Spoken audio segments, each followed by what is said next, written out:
Welcome back to another installment of the beginner series. Today we have another important topic to discuss. How do powerlifting competitions work? Now, if you're new here, make sure you hit that subscribe button and the bell icon so you never miss out on any of the episodes of this series. But let's dive in. In this video, I will break down how to enter a competition, how competitions are run, and how competitions are scored. So first things first, how do you enter a competition? Now, entering a powerlifting competition is easy and straightforward. So first things first, ensure that you have valid membership for the federation of that calendar year. And then you need to find a competition that is near you or one that you want to enter and register for it. If this is your first competition, then the type of competition that you want to enter are either novice competitions or regional competitions. So the regional competitions are the lowest level of competitions that allow you to be able to qualify for national level competitions. So regional competitions are open to everyone. Now, competitions require a registration fee and sometimes proof of membership in that powerlifting organization. And once you have registered, you will receive information about the competition, which include a schedule, which may be posted later on closer towards the competition date, which will include what day you are competing on and when during the day that you will be competing, i.e. whether it's in the morning, afternoon or evening. Sometimes there are novice competitions which may or may not be sanctioned by the federation, and these novice competitions can give you an opportunity, if you haven't had much experience competing as well, to build a bit of experience competing and have a bit of fun whilst being judged with slightly more lenient refereeing. So the next question is, how do competitions run? Now, let's talk about the weigh-ins first. Different federations may have different weigh-in times, normally either 24 hours or 2 hours. In our case, in the IPF, we have a 2-hour weigh-in, which means that there is a 2-hour difference between the start of weigh-in and when the first lifter will perform the first lift. Now, during the weigh-ins, there is normally a window of 1 hour 30 minutes for everyone in a group to weigh in.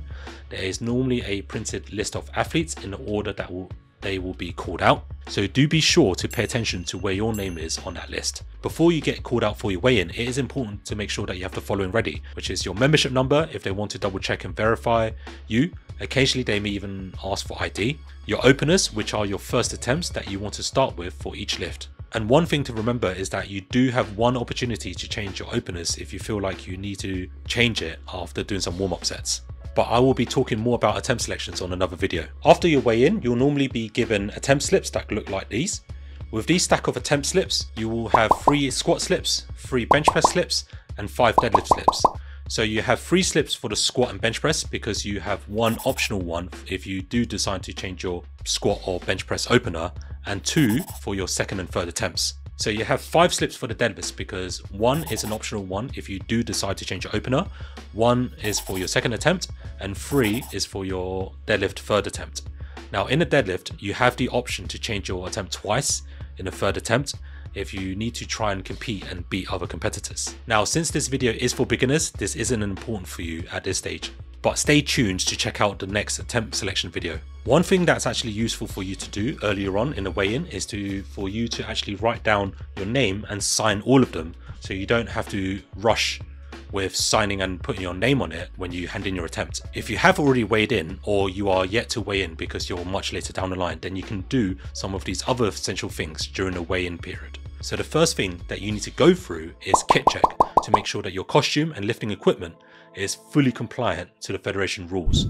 And the second thing is to go through your rack heights for your squat and your bench press. So I will make another video on how to go through your squat and bench press rack height. So make sure you click like and subscribe so you don't miss out on this video. So when it comes to scheduling for the competition, there are sessions designated for different times of the day.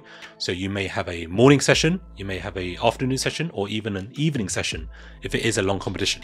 And each session will have their own designated weigh-in period. So you need to pay attention to that because that's when you need to turn up.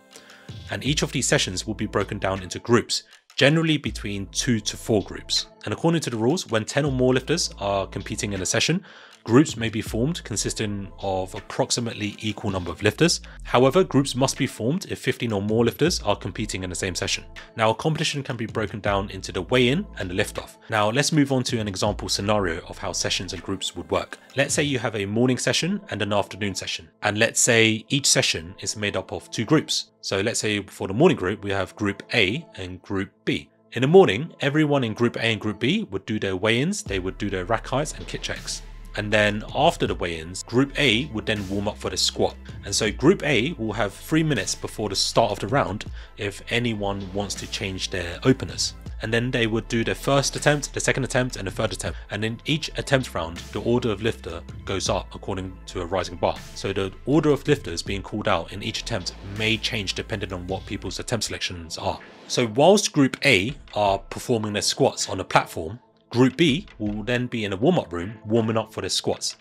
And they will have a deadline of 3 lifters before the start of Group B squats to change their openers if they wanted to. And as Group B gets called out for the squats, Group A will then warm up for their bench press, and then the cycle goes on and so forth. Another thing that's worth also noting is that between disciplines, so between a squat and a bench, and between a bench and a deadlift, there is also an added extra 10 minutes or so in order for the platform to be sorted out. So do take that into consideration when it comes to the warm-up. If it is your group that is performing and your name gets called out, you have 60 seconds to set up and get the start command. Once an attempt has been completed, you have another 60 seconds to give in your next attempt. If you don't give in your next attempt on time, then you will be given an automatic increase of 2.5 kilos if your previous lift was successful. If not, your lift will be repeated if it wasn't successful. Now, moving on to how competitions are scored. When it comes to the score sheet, if it is an open competition, then it is the person with the biggest total of the combined squat, bench and deadlift in their weight class who will win. So if it's not an open competition, then age classes will be taken into account. So whether you're a sub-junior, junior, a senior or a master's lifter, occasionally there may be a prize for overall lifters across the day as well. And the competitions may decide to run an award for the best male and best female awards.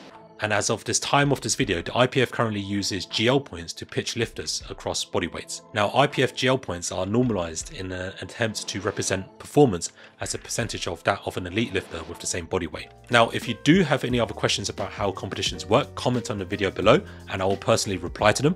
Otherwise, I hope things are clear. Please click like, subscribe and hit the notification bell, and I'll see you guys in the next one.